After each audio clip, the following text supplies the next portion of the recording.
injured the next week. Yeah, no, I won't continue with the layer of the MotoGP bike because on the test was a little bit difficult because everything was new, and I won't know more about the bike and don't have a reference of time or nothing like that. I won't enjoy and learn like a maximum. Okay, thanks guys. Those are all the Zoom questions. Congratulations, go and celebrate. See you next season.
Okay, well, please welcome then our 2021 Moto2 World Champion Remy Gardner for an extra special press conference with you.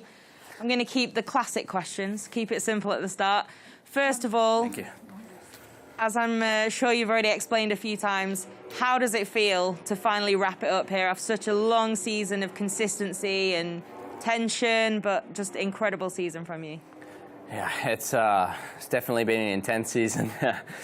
You know, Raul did an amazing job this year. You know, as a rookie, he really put it to me. He really made me work for it for sure. And you know, it's such an amazing season. So many podiums, so many great races, 4 wins. It's just, yeah, it's incredible. And 4 wins? 4 wins, I think. I think you've got 5 wins. Or 5 wins? Oh, okay. This year? You forget Portugal. Yeah, you got 6 overall and 5 this year. Oh, okay, there you go. Shows you how much I'm keeping track. Yeah, but yeah, like I said, it's just been an incredible season, incredible, and just so many podiums and Parc Fermes and just so many great moments with the team.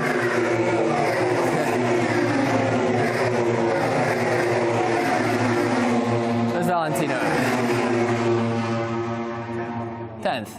Come on, Vale. Die. Yeah, you know, it's just been an incredible season. It's just so many Parc Fermes, and you know, there were times where I'd finish second and I'd be like, oh, you know, it was a bad day, but you know, you really just have to enjoy every moment. And you know, it's been such an amazing season, but intense for sure. You know, especially the last quarter has been really intense. You know, with Raul, he's been really fast, and you know, I've made a few mistakes, as he has as well. But you know, consistency was key in the end, and the days that, you know, I just couldn't win or that Raul won, you know, it was about finishing and getting whatever points I had. And I think, you know, ultimately that's really what got us across the line. Well, it certainly did today as well. One about this race, because it was very tense there with Raul He didn't manage to get into the lead and immediately disappear, as we've seen from him sometimes this season. There was quite a close battle at the front. And then you were dueling with Tetsuta Nagashima, Tom Luthi a little bit. How were you feeling out there? Was it a bit nervy, especially after the restart as well? Yeah, you know, with the first race, I had a pretty good, you know, first lap. You know, after that incident in turn 2, I kind of got through on the inside and ended up pretty far up with the front guys. And, you know, I thought, okay, this would be a good opportunity just to, you know, have a good pace in the beginning and break up the group.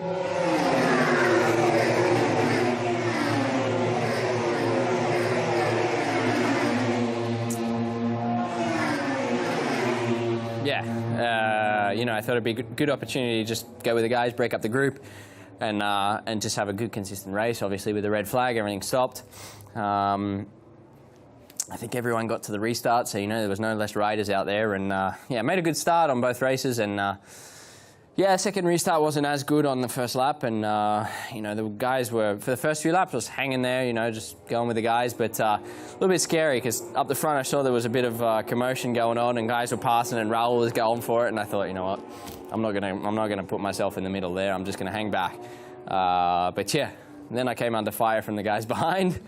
And, yeah, then I had to kind of pull my finger out a little bit and, you know, break up the group a little bit. And there we go. On the back it says ride through penalties. Yeah. I hope not. What a way to break it to. Yeah, I know. But yeah, I had to, you know, push a little bit harder just to get away from Tetsu. He was going crazy, you know. Tetsu, he was a teammate in the past. I know him very well, how he rides. So I was just trying to break up the group a little bit and just finish the race in a respectable position and safely, and managed to do that, keep my nerves, and for sure it was a lot of pressure, but managed to bring it home. Okay, final question from me, more about your kind of journey overall.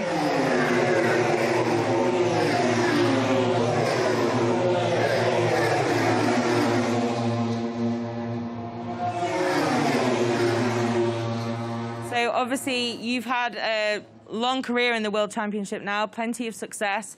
You've also had some really intense. I think so. You've made. I wrote your profile, and you're going up and up and up as it moves through. But you've had some serious injury struggles as well. There's moments when you've really doubted if you'd even carry on racing. I remember seeing you in the box after you'd come back in Tech 3, and you just took so much out of you to do the race. And I just thought, how can a person find this motivation? And you found even more of it. You've got back on top and you've won a championship.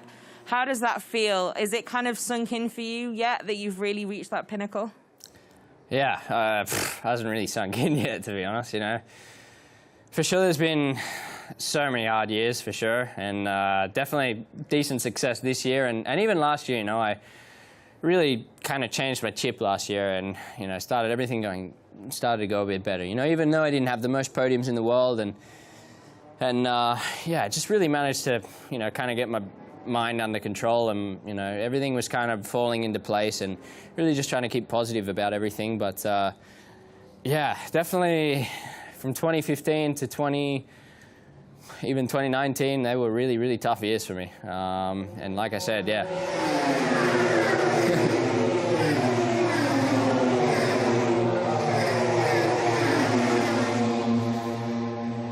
Yeah, like I said, there were points, you know, then in my career where I really honestly believed that was it. You know, there was no more, and this was the end of the road, and especially after injury, for sure, you know.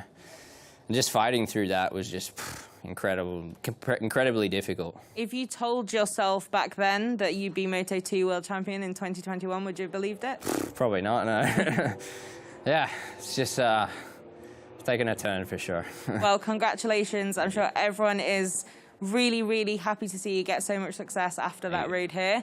And I'll pass over now to any questions from the floor. David, on track or off road. You looked really stiff on the bike. You could see that you were really, really tense. Get off the fence,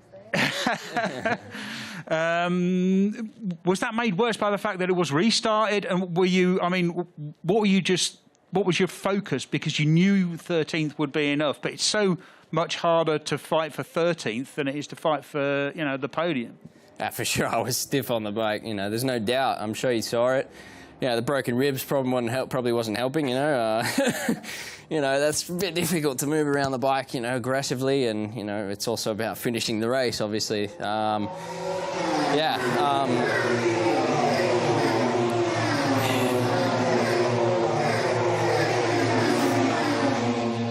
restart, for sure, 100% made it worse. You know, you go into the race with your mindset, you get your ritual, you do your ritual, you go in and your mind's clear, you're ready to go and attack and do your thing. Restart, everything's go again, you got to do it again, and you know, and what didn't end up as good for me in the first lap as the restart, and for sure, you know, it was hard. It was hard just to keep your nerve and you know, not just override, and obviously for sure I was stiff, you know, and I saw what was going up in front of me. I don't know how it looked on camera, but I saw there was a bit of a chaos going up in front of me, you know, fighting for positions. I thought, you know what, I don't want to get caught up any drama here. You know what, I'll just sit at the back of the group and just do my race. But obviously, yeah, came under fire from the guys behind as well. And yeah, luckily I managed to, you know, push a little bit harder, break that group to the guys and finish my race safely. But yeah, definitely definitely a different strategy and plan to this race than all the other races this year. Remy, congratulations on today's achievement. I mean, it was a really consistent season up until Austin and Misano. You had two difficult races there.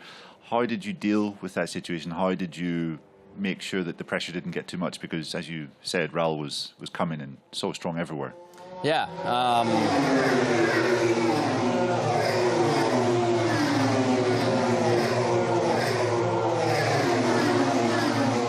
Yeah, for sure. The last quarter was tough. The last quarter of the season was, you know, very tough pressure-wise, and obviously Misano with all the rain and everything, bad qualifying and the double long lap, and still managing to bring home seventh. You know, in the end, that's what counts. You know, on the bad day is any points are better than no points, and you know, ultimately that's what won us the championship this year, and for sure the experience helped out with that, and yeah, obviously, you know, that mistake in Austin definitely cost me the championship probably before, but you know, there was no point in crying about it. You know, I accepted what happened. It was my mistake. Ran in there too hot and got a bit of bad asphalt, which there was a few bits there in Texas, but you know, in the end, that was it. You know, you make mistakes. We're all human. You live with yourself. You move on and you learn, and you take that in the future and you learn from that. And you know, I think probably my best race ever was Portimao. That was kind of for me the decider, and you know, keeping my head there and really just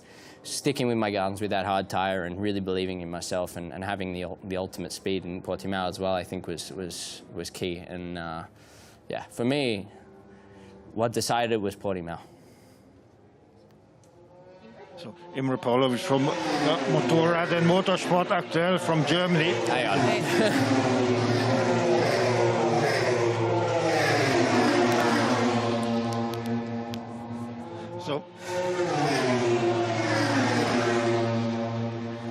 So, Remy, Martin Wimmer, who helped your father out for a couple of races in your first Moto2 season, told me, as I have predicted that Kenan Sofuoglu will be world champion, I predict you that Remy Gardner will be world champion one day.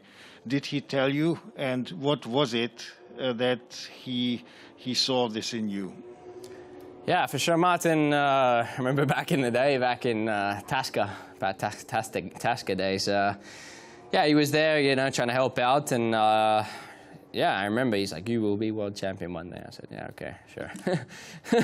Like I said, if I would have told Remy back 4 years ago that would happen, I wouldn't believe you. So, but you know, seems like he was right. So, you know, I'm sure a lot of guys are right. You know, there were a lot of guys that believed in me from the start, and you know, I just want to give thanks to them, you know, for really, you know, just believing in me the whole way, and for sure, it's been a tough and long journey to get there with a lot of highs and a lot of lows, more lows than highs, to be honest. But, you know, when the tough gets going, no, what is it? When the going gets tough, the tough get going, right? So that's kind of what I used in my head in Portimao, to be honest, to finish that race with the broken rib.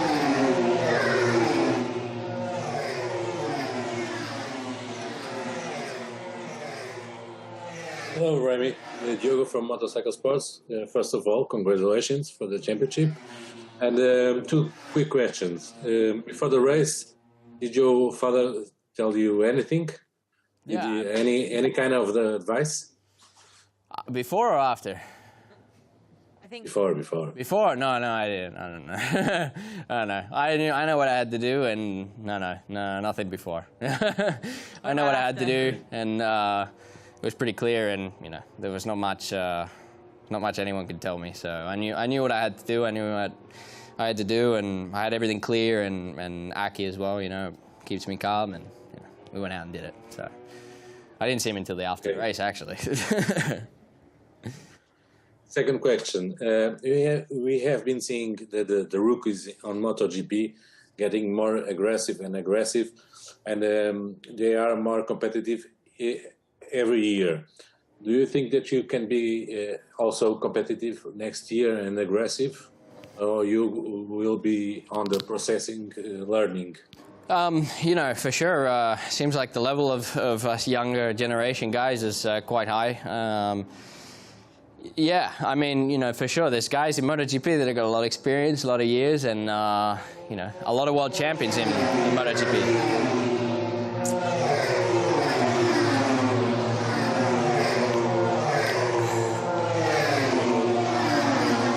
Congratulations, Remy. First question, you've mentioned that there were times when you thought your career was over or it might not happen. What did you draw on in those times to keep going? I don't know, honestly. I just kind of got that fighting spirit, I guess. Huh? the Aussie grit. Yeah, I don't know. The worst one was obviously, breaking both my legs. That was a really big accident, really bad accident. Not just for my legs, but big hit to the head and back and everything just was not good. And I was kind of just sitting at home or in the hospital, and then went home and just thought, well, this is it. I got no ride for next year and haven't got any results, and career's over.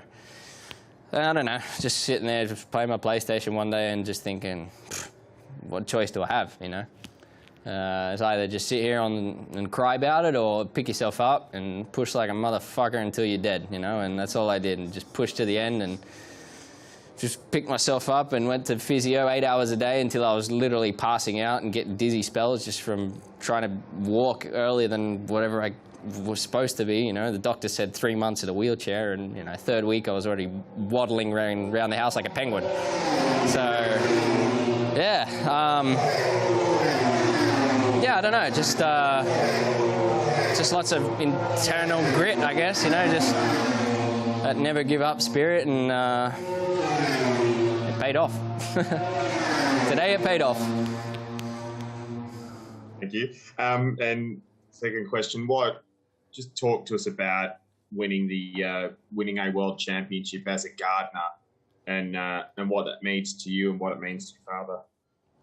Yeah, for sure. It's it hasn't been easy, and I think a lot of people, obviously, just think, Gardner name, it's got to be easy, he's got everything, and it's been really tough, not with personally, not with the pressure of being the son of Wayne, but there's a lot of doors that are closed, and for being, the son of Wayne as well, and also, a lot of doors that are opened as well. So he's helped out a lot, for sure, in the younger stages of my career, and I wouldn't be here without him. And for sure, the last 4 or 5 years has kind of been more on me. Once you get to the World Championship, you're a professional athlete. You're paid by a team, and you have to work with them.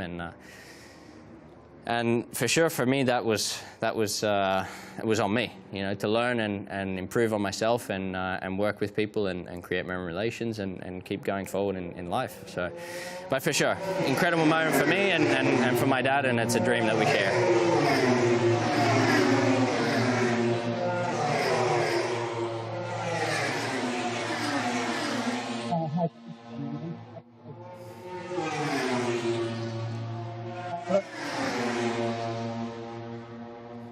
Can you hear me now? Not very well. Hi. Hello, 1 2 1 2. Can you hear me? Yeah. Yep. Hi, Remy. Congratulations.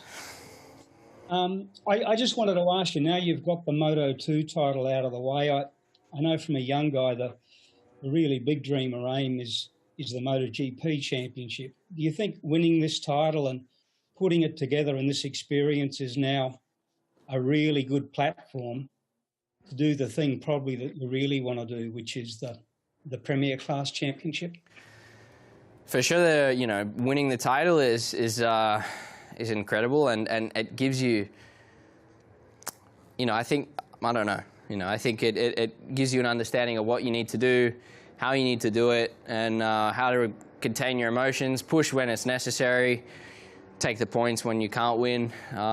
For sure, it gives you a lot of experience managing pressure more than anything, I'd say. So, hopefully, I adapt well to the MotoGP bike, and obviously, yeah, it's a dream for everyone, I think, in the world that enjoys motorcycles to be MotoGP World Champion. So, at the moment, for sure, it's a little bit far away, but the step up is next year, and there's a lot to learn for sure. There's a lot of world champions in MotoGP, a lot of amazing riders, and there's a lot to learn from that. So, there's still a lot to go, a lot to learn, and a new class to get to grips with first. But I just want to go and have fun and really enjoy riding with the big boys, and I'm sure I'll be enjoying every single lap with those 300 horsepower underneath me. So can't wait.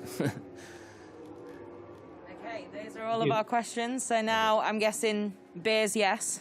Yeah, I already had a few beers. I'm already half drunk. I'm already half drunk, I'm not gonna lie. Congratulations, Remy. It's been an incredible season and a crown well deserved. Thank you so much.